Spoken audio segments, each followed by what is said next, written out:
Yep. We're Are going. you ready to settle in and I'm get ready. comfortable? I'm ready. You don't look comfortable.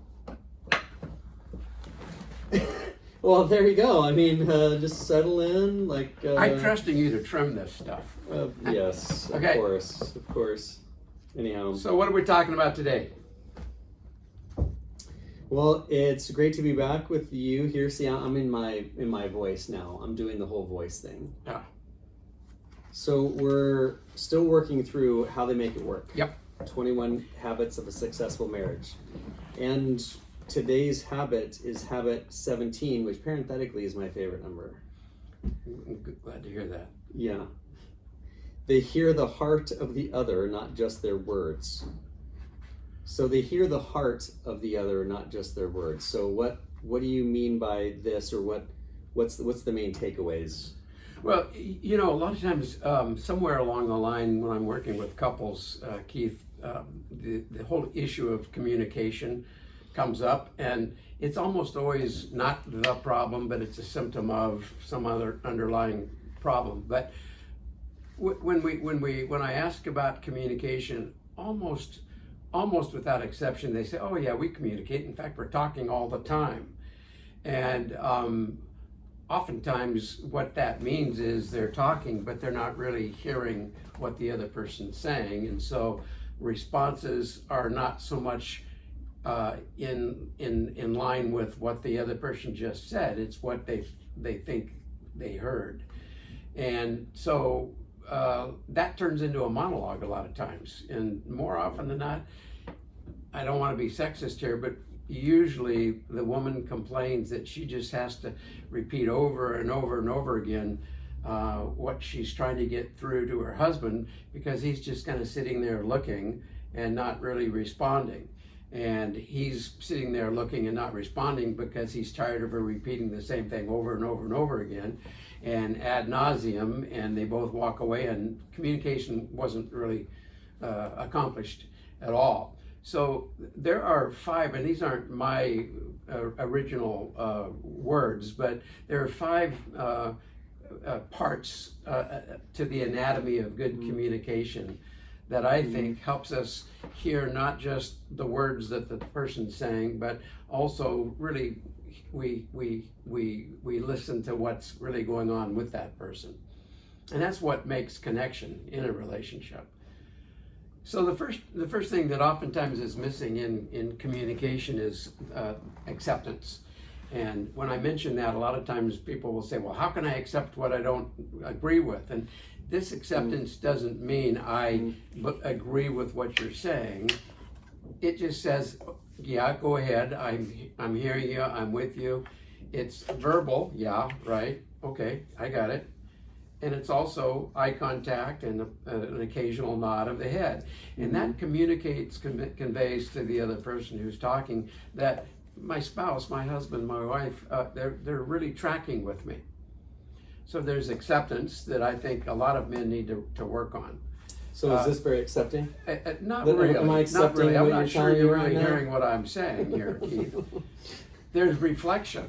And reflection's a little bit more complicated, but not that difficult. Reflection is basically saying in fresh terms and fewer words what the other person is saying, and it's to the best of one's ability sticking strictly within the context of what the person's saying. Yeah, it sounded like it was a tough day today. Wow, the kids really weren't very much fun today. It's strictly within the context of what the person's saying. Clarification, the third one, is, now let me see if I get this right. I think you're saying that the kids were a lot of fun, but they really wore you out. And the other person can say either, yep, that's exactly right, or no, that's not what I'm saying. What I'm saying is I'm ready to adopt them out because I'm so tired. It wasn't fun at all. So clarification asks for a statement that says, yes, you're tracking with me and you're hearing what I have to say. Interpretation goes beyond clarification and goes beyond the content of what the person's saying. Well, honey, it sounds like you're hurt. It's pretty clear you're saying that you're very, very hurt with what I did. But I can't help but think maybe you're angry with me too. Is there some anger in there too? That's interpretation, because she didn't really, or he didn't really convey anger, but the other person kind of got that feeling. And even if you're wrong about that interpretation, it tells the other person that you're really trying to hear and understand what they're saying. So also, when you do interpret and the other person says, nope, you got that all wrong, you've got to accept that they know better than you do. And so, okay, well, help me understand that then, because I thought, it sounded to me like there was some anger in there, but there isn't. So, you know, so there's acceptance, reflection, clarification, interpretation, and then summary, which we don't really need to kind of spend time on that, because it's not always necessary to summarize every conversation. But sometimes when you're talking about tough stuff, it is good to leave that conversation having said, okay, what have we said, or what have we accomplished, or have you felt heard by me? What is it you want me to do? That kind of summary. And all of that requires and creates active listening. Right. And that's what that chapter is all about. Right. I mean, I think about when you're working with clients, people who are struggling through whatever it might be. And if you're the only one doing the talking, that's not really going to help them find the insight and connection they need. Yeah. And I'm guessing that when you're interacting with them, you're doing those things. Absolutely. Right? And so that's helping them not only understand themselves, but if it's in a couple situation, that they're understanding each other, because maybe they don't have the tools yet to do the reflection, the acceptance, and so forth. Yeah. And it makes me think of that classic analogy of playing catch, or I guess now we would say playing pickleball. You know, I mean, you hit the ball into their court by asking a question, or you clarify, or you summarize, or whatever, and then they hit it back with what they're feeling and what's going on with them. And you're doing this because it feels to me that that's the only way you get to connection. Really what a couple is looking for, I think, is connection, healthy connection. And how do we communicate that leads us to greater connection? Because I know when I'm tired, you know, and Kara asks me, how was your day? I just go, fine, right? I mean, I don't want to get into it. Like, I don't want to go and hash over this thing that's already been really frustrating. But ultimately, what I want is not what makes me feel okay, but I want connection. I want her to feel like she's given an entree into my life, and vice versa. And there is little connection with monologue. Without return, there is no game, using your analogy of a pickleball or catch. There's got to be a return. And that takes a lot of effort on both parts, because it's more natural just to say, or more tempting, I should say, to just say, fine, and let them interpret that the way they want to interpret it. But has communication, has connection really happened? Not so much. So I'm going to throw in a little mix into this. So one of the dynamics, I think, at least in my experience in relationships, is, okay, we're getting into a topic that is just rife with landmines. I don't know where those landmines are, but I know they're out there. And I'm kind of being drawn into it because we have to have a big talk of some kind. And I know there's landmines, so I'm not going to go in there. So my responses are going to be like, yeah, okay.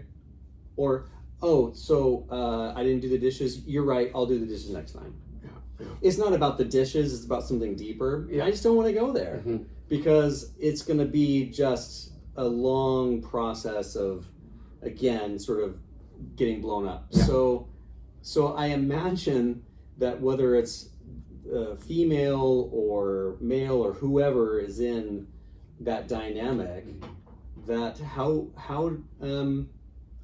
to help them reorient their thinking about this process of, how do I get connected? Well, I have to keep playing past. I have to keep playing in this game that I'm afraid of, quite frankly. Yeah. And I think oftentimes early on in a relationship, it's a lot easier to do that. But as the relationship and time and events wear on and wear us out, it's easier just to take the default position of fine or whatever, both of which are a game or communication enders. So it does take an intentionality, and it's okay to not feel like communicating. It's not okay to not communicate. So sometimes we've got to preempt what we feel like doing or don't feel like doing and do it for the sake of the relationship. That's why it becomes a healthy habit that leads to successful marriages, successful relationships. Probably in past relationships where I've gone wrong is I just don't want to go there because I don't want to create more pain or chaos or whatever. And so my motivation is I don't want to create more hurt by getting into whatever this is. Yeah. Whereas she is interpreting it as you just are disconnected. You don't want to connect with me. And in my mind, I'm trying to help us by not creating more difficulty. And her perspective is you're just wanting to stay disengaged because you don't love me or you don't want to be in this kind of thing.